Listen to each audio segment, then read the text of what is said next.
ठीक है ना बच्चों, ये समझ में आ रही है बात क्या मैं बोल रहा हूँ? ठीक है, मैंने क्या बोला कि सब्ट्रैक्शन और डिवीजन तो कभी नहीं करेंगे। ठीक है, अब यहाँ पे क्या बोला है, a is greater than B and C is less than D, then addition is not allowed as both does not have the same inequality sign. अगर दोनों साइड निगेटिव निगेटिव होता तो भी एडिशन वैलिड था, दोनों साइड पॉजिटिव ग्रेटर ग्रेटर होता तो भी एडिशन वैलिड था। ठीक है, अब यहाँ पे क्या बोल रहा है कि if A is greater than B and C is greater than D, then A minus C is greater than B minus D, not valid. मैंने तो तुम्हें स्टार्टिंग में बोल दिया कि सब्ट्रैक्शन और डिवीजन वैलिड ही नहीं होता है। इसका एक सिंपल सा जो लॉजिक है वो मैं ऐसे दे देता हूं। देखो क्या है, a is greater than b, यहां पे क्या लिखा है, a is greater than B and C is greater than d. ये फर्स्ट इक्वेशन है, ये सेकंड इक्वेशन है। हमने क्या किया, फ्रॉम 1 माइनस 2 किया, 1 माइनस 2 किया, तो ए माइनस सी को हमने क्या बोल दिया, greater than B minus D. मान लो कि हमने 1 माइनस 2 ऐसे किया। अब कोई बच्चा क्या करेगा कि उसको तुम ऐसे वो निकालेगा, फ्रॉम 2 माइनस 1 वो करेगा, तो क्या लिखेगा वो, c minus a is greater than d minus b. अब 2 माइनस 1 तो c minus a is greater than d minus b, तो वहाँ से वो क्या निकाल लेगा, माइनस कॉमन ले लिया, तो a minus C is greater than, यहाँ भी माइनस कॉमन ले लिया तो बी माइनस डी हो गया। अब दोनों साइड जब -1 से मल्टीप्लाई करोगे तो इनइक्वालिटी का साइन चेंज हो जाएगा ना। ये क्या लिखा हुआ है, ये लिखा है ना -1 into A minus C is greater than -1 into B minus D, ऐसे लिखा है ना। अब जब दोनों साइड तुम -1 से मल्टीप्लाई करोगे तो इनइक्वालिटी का साइन चेंज हो जाएगा। तो ये क्या हो जाएगा, ए माइनस सी ग्रेटर से हो गया less than B minus D. अब तुम यहाँ आ जाओ और इसको देखो, ये एक दूसरे में क्या हो गया, कॉन्ट्राडिक्ट नहीं हो गया।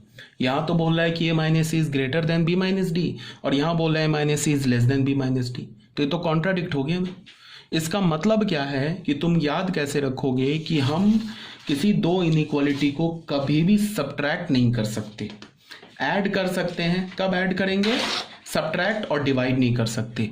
ऐड कर सकते हैं, बट ऐड कब करेंगे, जब दोनों का इनइक्वालिटी का साइन या तो ग्रेटर देन हो या तो लेस देन हो। ठीक है, यहाँ पे यही बात यहाँ पे डिफाइन किया है, which is not possible, hence subtraction of two inequality is not allowed. अब सुनो, अब यहाँ पे पॉइंट पे मैंने क्या बताया स्टार बना के, if A B C D belongs to R plus, अगर सारे A B C D positive है, देन अगर ए बी से बड़ा है और सी डी से बड़ा है तो इम्प्लाइज ए सी बी डी से बड़ा है। अगर ए बी सी सारे पॉजिटिव हैं तो क्या होगा, और अगर ए बी से बड़ा है सी डी से बड़ा है तो ये फिर ट्रू है। अगर इसमें से ए बी में से कोई एक निगेटिव हो जाए तो फिर ये ट्रू नहीं है। ये ट्रू कब है, जब ए बी सी डी सारे पॉजिटिव रियल नंबर है। ठीक है, ये बात आ गई। मतलब हम इस दोनों इनइक्वालिटी को हमने मल्टीप्लाई कर दिया। Subtraction and division is not valid even if all quantities are positive.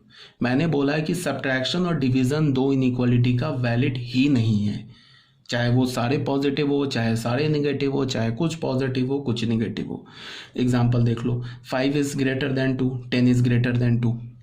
ठीक है, ये सारे पॉजिटिव हैं। अगर हमने दोनों को सब्ट्रैक्ट कर दिया तो 5 माइनस 10 क्या हो गया, 2 माइनस 2, तो यहाँ -5 क्या हो गया, 0 से बड़ा हो गया, तो फॉल्स हो गया ना। -5 तो 0 से छोटा होता है ना। यहाँ पे देखो क्या है, 10 is greater then 5 and 4 is greater then 2। हमने डिवाइड कर दिया तो क्या हो जाएगा, 10/4 इज ग्रेटर देन 5/2, तो 10/4 इज क्या, 5/2 इज ग्रेटर देन 5/2। तो 5/2 खुद 5/2 से कैसे बड़ा हो सकता है, ये भी फॉल्स हो गया। क्यों हो गया, बिकॉज हमने डिवाइड कर दिया।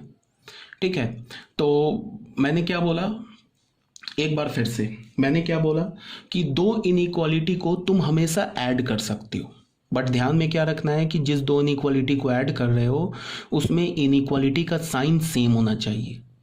ठीक है, तुम दो इनइक्वालिटीज को कभी भी सब्ट्रैक्ट और डिवाइड नहीं कर सकते, चाहे वो नंबर सारे पॉजिटिव हो, सारे नेगेटिव हो, कुछ पॉजिटिव हो, कुछ नेगेटिव हो, कभी कर ही नहीं सकते हो। तीसरी बात मैंने क्या बोला कि तुम दो इनइक्वालिटीज को मल्टीप्लाई कर सकते हो। A is greater than b है और c is greater than d है, तो a c is greater than b d हो जाएगा। तो दो इनइक्वालिटी को मल्टीप्लाई कब कर सकते हो, जब सारे नंबर्स पॉजिटिव हो। ठीक है ना, सारे नंबर्स पॉजिटिव हो तो तुम बिल्कुल आराम से मल्टीप्लाई कर सकते हो। जैसे 10 is greater then 4, 5 is greater then 2, ये सब पॉजिटिव है, फर्स्ट है ये सेकंड है, तुम अब बिल्कुल इसको मल्टीप्लाई कर दो। 10 into 5 is greater then 4 into 2, ये भी सही है। 50 इज ग्रेटर देन 8, ये भी ट्रू हो गया। क्यों हमने कर दिया? क्योंकि यहाँ पे एक पॉजिटिव था, दो सारे पॉजिटिव थे तो मल्टीप्लाई कर दिया। बट अगर ऐसे हो -5 इज लेस देन 2 और मान लो कि 10 इज लेस देन 11 हो, तो -5 तुम ऐसे ले लो, -5 इज लेस देन -2, ऐसे ले लो। ये फर्स्ट हो गया, ये सेकंड हो गया। ये भी ट्रू है, फर्स्ट भी ट्रू है। -5 छोटा है -2 से और 10 भी छोटा है 11 से। हमने 1 इंटू 2 कर दिया, दोनों को मल्टीप्लाई कर दिया, तो यहाँ क्या मिल गया? -5 इंटू 10 लेस देन हो गया -2 इंटू 11, तो ये क्या हो गया? -50 इज लेस देन -22। ठीक है, तो ये तो करेक्ट मिल गया इस केस में। ठीक है, तो तुम इसको ऐसे देखो, इसको हमने ऐसे ले लिया, मान लो ये तो करेक्ट मिल गया, कोई बात नहीं है। ये एक करेक्ट मिल गया, इसका मतलब ये नहीं कि तुम दोनों निगेटिव है, ये दोनों पॉजिटिव है तो तुम मल्टीप्लाई कर सकते हो। एक रिजल्ट करेक्ट हो जाने से इसका ये नहीं मतलब है कि वो रिजल्ट ट्रू है। अब ये केस देख लो, मैं दिखा रहा हूं तुम्हें।